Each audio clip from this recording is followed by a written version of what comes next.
On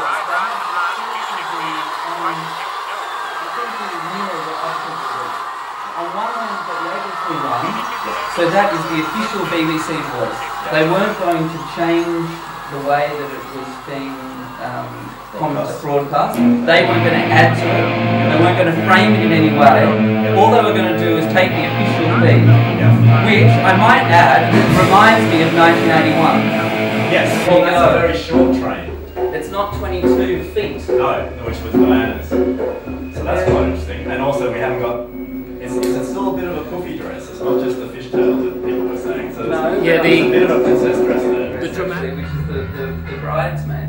Yeah. But which is the sister. But I was just going to say, I'm no fashion expert, but I do think that sort of lace and stuff is actually very Valentino this season. So we don't have to go there, but it is. I don't think it is so not historically. Yeah. It is, I mean, obviously the bell. It's in all the wedding shops already. Yeah. It's. I think there is that lace is in this season. Yeah. On this, if you'd like, is that we were thinking that both of those voices are stupid. Yeah. They both miss a very important point, which is that it's not actually just a media event, which is a wedding. That actually what this whole event is about the Queen.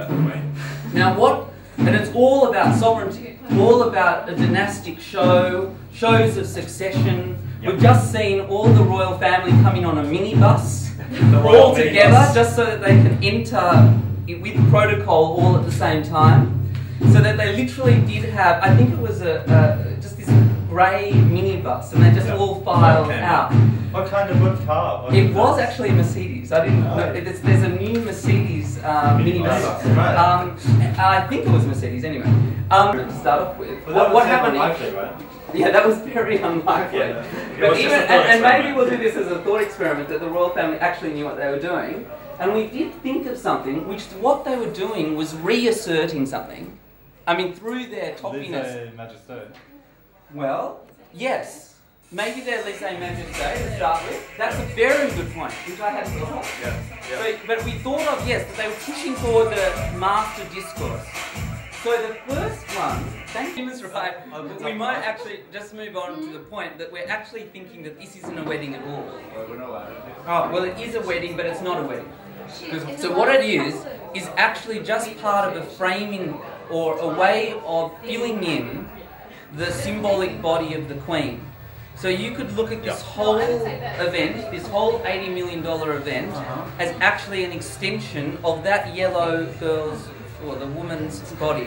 I don't get it. So what we're saying is that in the law is actually all based on a religious, theological underpinning. Yeah. So like a magic. Exactly, very much like Gregory. Yeah. So that the rituals of the law, which this is part of, a state wedding, you can see with the crests, with the crowns, with the tiaras that the Queen's given her, and so on. Yeah.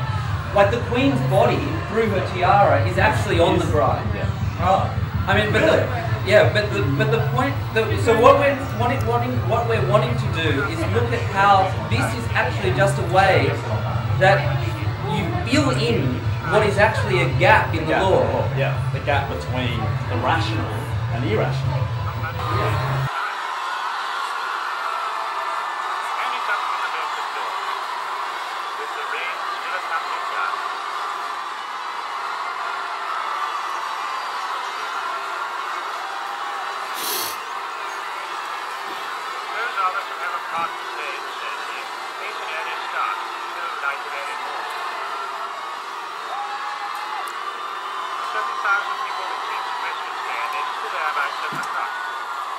Yes, and their crimson velvet robes